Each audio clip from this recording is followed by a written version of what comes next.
Thoughts are really interesting because in many ways they're like perceptions, except that they draw on not just what's happening in the present, but also things we remember from the past and things that we anticipate about the future.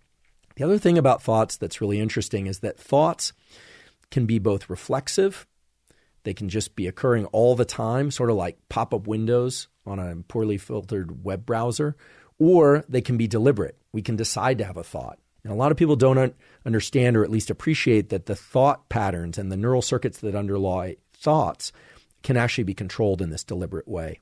And then finally, there are actions. Actions or behaviors are perhaps the most important aspect to our nervous system because, first of all, our behaviors are actually the only thing that are going to create any fossil record of our existence. You know, after we die, the nervous system deteriorates, our skeleton will remain, but it's, you know, in the moment of experiencing something very joyful or something very sad, it can feel so all-encompassing that we actually think that it has some meaning beyond that moment.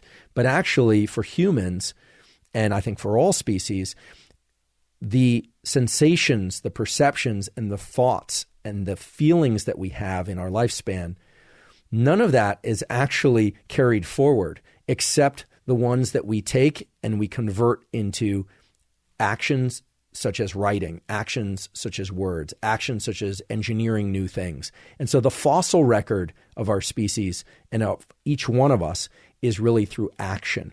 And that in part is why so much of our nervous system is devoted to converting sensation, perceptions, feelings, and thoughts into actions. The other way to think about it is that one of the reasons that our central nervous system, our brain and spinal cord, include this stuff in our skull, but also connect so heavily to the body is because most everything that we experience, including our thoughts and feelings, was really designed to either impact our behavior or not. And the fact that thoughts allow us to reach into the past and anticipate the future and not just experience what's happening in the moment gave rise to an incredible capacity for us to engage in behaviors that are not just for the moment. They're based on things that we know from the past and that we would like to see in the future.